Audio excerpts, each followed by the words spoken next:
विजय मिली पर अंग्रेजों की फिर सेना घिर आई थी। अब के जनरल स्मिथ सम्मुख था, उसने मुंह की खाई थी। विजय तो प्राप्त हो गई थी, जो लेफ्टिनेंट वॉकर था उसे हराकर लक्ष्मीबाई की सेना ने लक्ष्मीबाई ने विजय तो प्राप्त कर ली थी, लेकिन अंग्रेजों की सेना फिर से आ गई और अब की बार जनरल स्मिथ सम्मुख था, सामने था। उसने मुंह की खाई थी, उसने मुंह की खाई थी। मुंह की खाना एक मुहावरा है जिसका अर्थ होता है पराजय को प्राप्त होना या हार को प्राप्त होना। तो उसने मुंह की खाई थी अर्थात वह पराजित हो गया था लक्ष्मीबाई से। काना और मंदरा सखियां रानी के संग आई थी। काना और मंदरा ये दो सहेलियां थी रानी लक्ष्मीबाई की, जो उसके साथ युद्ध क्षेत्र में आई थी और युद्ध क्षेत्र में उन दोनों ने भारी मार मचाई थी।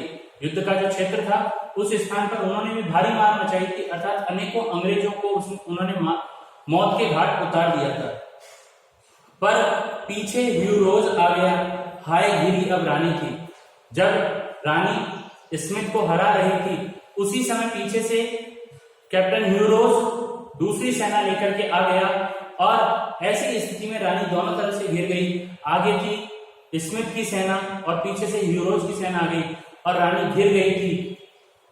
रानी लक्ष्मीबाई घिर गई, हाय घिरी अब रानी थी। हाय दुख के साथ बता रहे हैं कि लक्ष्मीबाई घिर गई थी। बुंदेले हर बोलों के मुंह हमने सुनी कहानी थी। बुंदेलखंड के रहने वाले राजा महाराजाओं की यश की गाथा गाने वाले लोगों के मुंह से, उनके द्वारा हमने यह कहानी सुनी है, ये यश की गाथाएं सुनी हैं कि खूब वीरता के साथ और उत्साह के साथ, ऊर्जा के साथ लड़ने वाली और कोई नहीं, झांसी की रानी लक्ष्मीबाई थी। आगे कहते हैं रानी गई सिधार।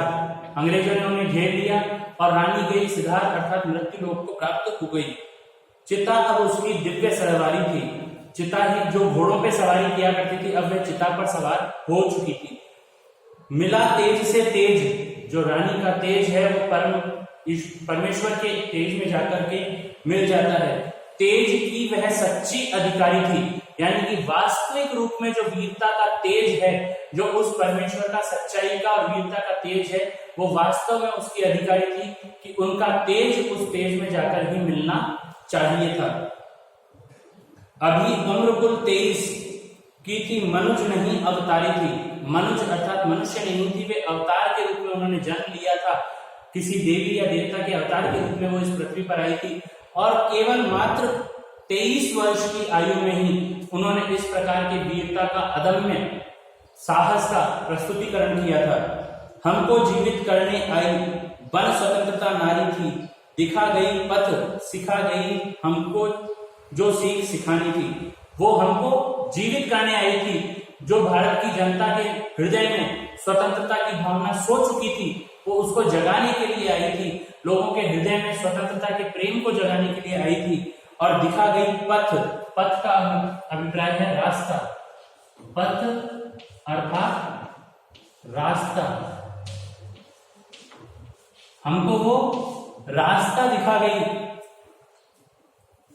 और सिखा गई हमको जो सीख सिखानी थी। और हमको जो सीख वो सिखाने के लिए आई थी कि हमें स्वतंत्रता प्राप्ति के लिए, अपने आत्मसम्मान की रक्षा के लिए हमेशा प्रयास करते रहना चाहिए, निडर रहना चाहिए, सत्य के लिए हमेशा निडर होकर के सत्य का सामना करना चाहिए।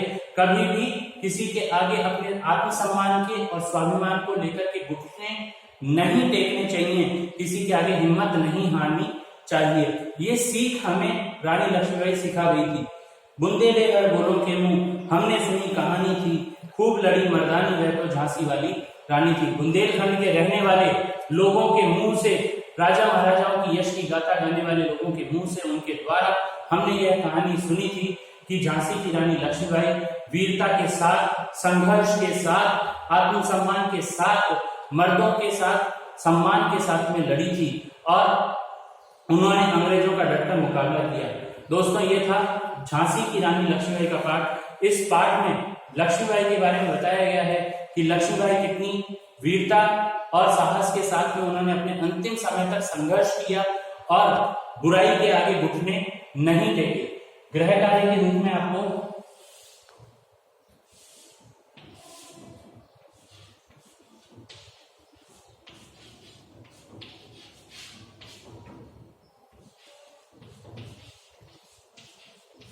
कविता का भावार्थ अपने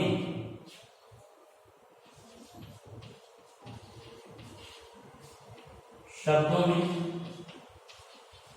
लिखिए। कविता का जो भावार्थ है, जो हमने कविता पढ़ी है, इसका भावार्थ आपको अपने शब्दों में लिखना है। इसमें पुस्तक की भाषा को कॉपी नहीं करना है। जो हमने कविता पढ़ी है, जो पंक्तियां हैं, उसको आप अपने आधार पर क्या समझते हैं, कितना समझे हैं, उस चीज को आपको अपने भावार्थ में लिखना है। ठीक है दोस्तों, धन्यवाद।